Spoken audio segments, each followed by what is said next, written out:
오늘날 쓰레기 처리 문제는 가장 해결이 시급한 사안들 중 하나입니다. 전 세계 사람들이 매년 생산하는 폐기물은 13억 톤이나 됩니다.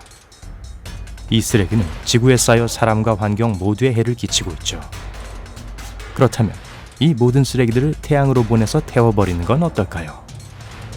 그 문제를 다루기 전에 얼마나 많은 쓰레기를 처리해야 하는지를 먼저 보죠.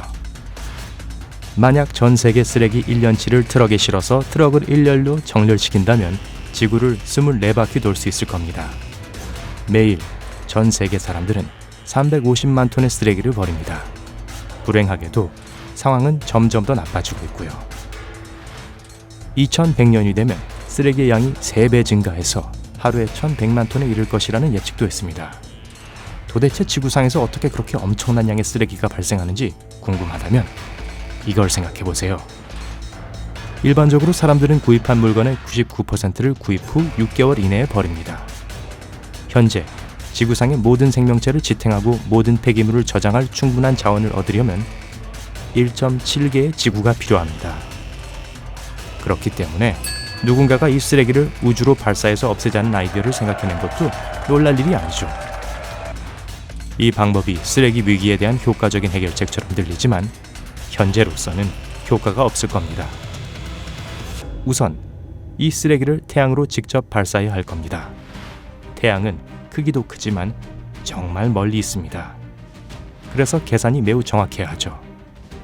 게다가 과학자들은 일어날 수 있는 모든 위험과 불상사를 예측해야 하는데 사실 그건 불가능합니다. 문제는 만약 뭔가가 잘못되면 그 많은 쓰레기가 지구 대기 밖에 남게 된다는 거죠. 그리고 여러 나라에서 발사한 우주 탐사 임무 덕분에 이미 지구 주위에 충분한 쓰레기가 떠다니고 있습니다. 더 이상 작동하지 않는 위성들과 로켓, 우주선 부품들은 지구 주위에 위험한 교통체증을 만들어냅니다. 불행하게도 우주 쓰레기는 이미 여러 위성들에게 심각한 문제로 자리 잡았습니다. 게다가 국제 우주 정거장에도 잠재적인 위협이 되죠. 우주 유영을 하는 동안 쓰레기가 우주 비행사를 덮칠 수도 있고 우주 정거장 측면에 구멍을 낼 수도 있습니다. 사실 우주상에 떠다니는 쓰레기들은 이미 여러 개의 위성을 손상시켰습니다. 예를 들어 1996년에 프랑스 인공위성은 뺑소니 우주 충돌의 희생자가 되었습니다. 10년 된 아리안 로켓 조각이 위성과 충돌했거든요. 인공위성이 방향을 트는 바람에 관제센터에서는 큰 혼란이 일어났습니다. 우주 쓰레기의 상황은 매우 심각해져서 우주 감시 네트워크라고 불리는 조직이 우주 쓰레기를 감시하고 충돌을 피하기 위해 위성 경로를 변경하는 일을 담당하고 있습니다. 우주 충돌의 가장 큰 피해는 하나의 위성이 손상되면 다른 위성도 영향을 받는다는 겁니다. 많은 인공위성이 네트워크 안에서 작동하기 때문에 한 부분이 고장나면 모든 것이 작동을 멈춥니다. 예를 들어 GPS 위성 하나만 손상돼도 여러 은행과 금융기관의 업무가 중단될 수 있고 항공여행이 엉망이 될 수 있는 데다가 전화기나 차에 있는 GPS도 작동을 멈출 겁니다.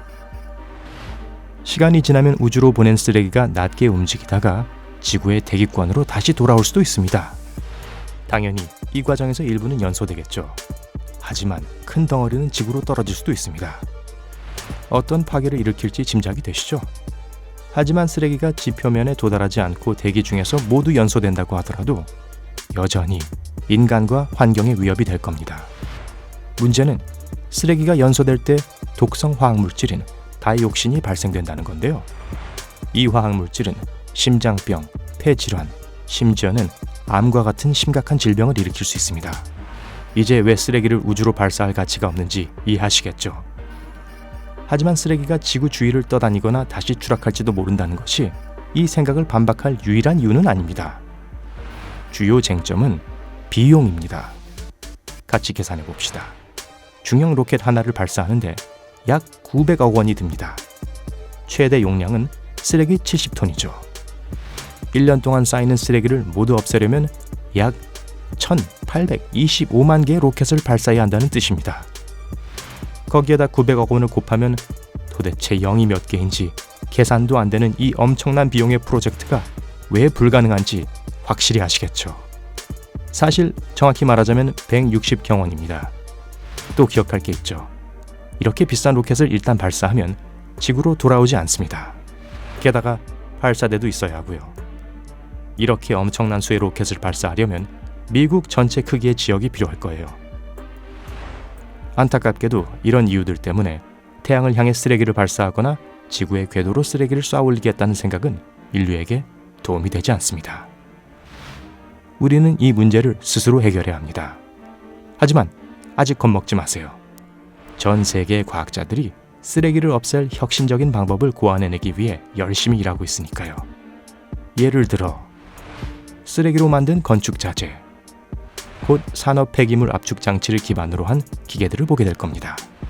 하지만 폐기물을 평범한 블록으로 잘라내는 현재의 기계와는 달리 이 거대한 쓰레기 압축기가 만드는 특수한 퍼즐 블록은 나중에 건축에 사용할 수 있습니다. 블록의 모양은 창문, 돔, 벽 또는 아치형이 되도록 설계될 수 있습니다.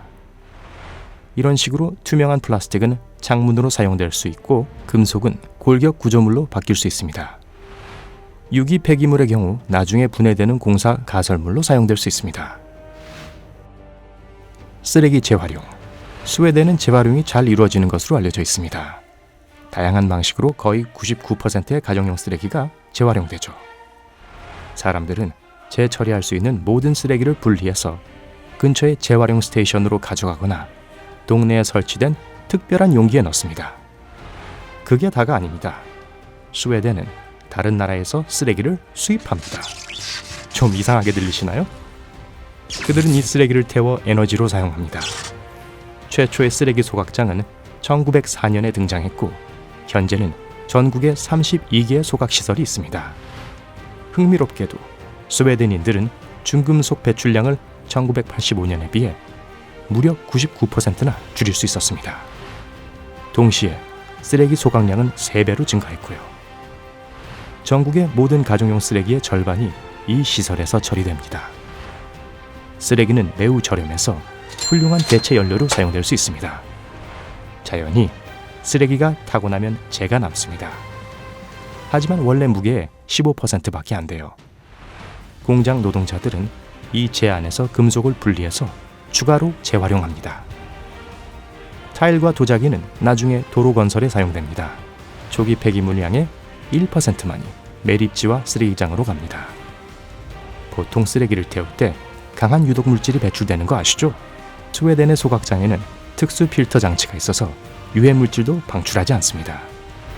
반면에 어떤 사람들은 이런 전략에도 그만의 단점이 있다고 믿습니다. 에너지를 생산하기 위해 쓰레기를 태우는 것이 재활용 과정을 방해한다고 말합니다. 예를 들어 종이는 6번까지 재활용될 수 있습니다. 그 후에야 먼지가 되죠. 게다가 새로운 것을 만들기 위해 제품이나 재료를 태우고 그 에너지를 사용하는 것은 이미 존재하는 것을 재활용하는 것보다 더 많은 에너지가 소모됩니다. 스웨덴 사람들은 이 문제를 연구하고 있죠. 예를 들어 생산자들에게 수명이 더 긴 물건을 제조할 것을 권장합니다. 플라스틱 먹는 박테리아 수집. 2016년 세계는 놀라운 소식을 접했습니다. 일본 쓰레기장에 사는 박테리아가 PET, 즉 폴리에틸렌 테레프탈레이트를 먹어치우는 것으로 밝혀졌습니다.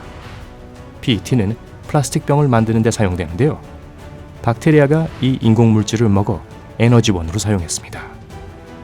다시 말하면 박테리아는 플라스틱을 대자연보다 훨씬 더 빨리 분해할 수 있는 효소를 생산합니다. 그래서 PET가 분해되는데 450년 대신 단 며칠이면 되는 거죠. 과학자들이 인공적으로 조작된 플라스틱을 먹는 효소를 만들고 있는 것은 놀랄 일이 아니죠. 거대한 산업용 원자로에 쓰일 수도 있을 테니까요. 이 물질은 플라스틱을 매우 빠르게 분해할 수 있습니다.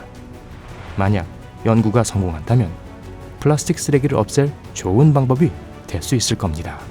게다가 플라스틱 병이 완전히 재활용될 수 있다는 의미죠. 새로운 플라스틱 제품이 재활용으로 생산되면 석유 시추도 줄일 수 있을 거고요. 미래가 점점 더 밝게 보이는 것 같네요. 재활용을 하거나 쓰레기 줄이기에 도움이 되는 생활을 하고 있나요? 여러분의 방법을 아래 댓글에 남겨주세요. 이 비디오에 좋아요를 주고 친구들과 공유하고 구독을 클릭하여 삶의 밝은 면에 머무르세요.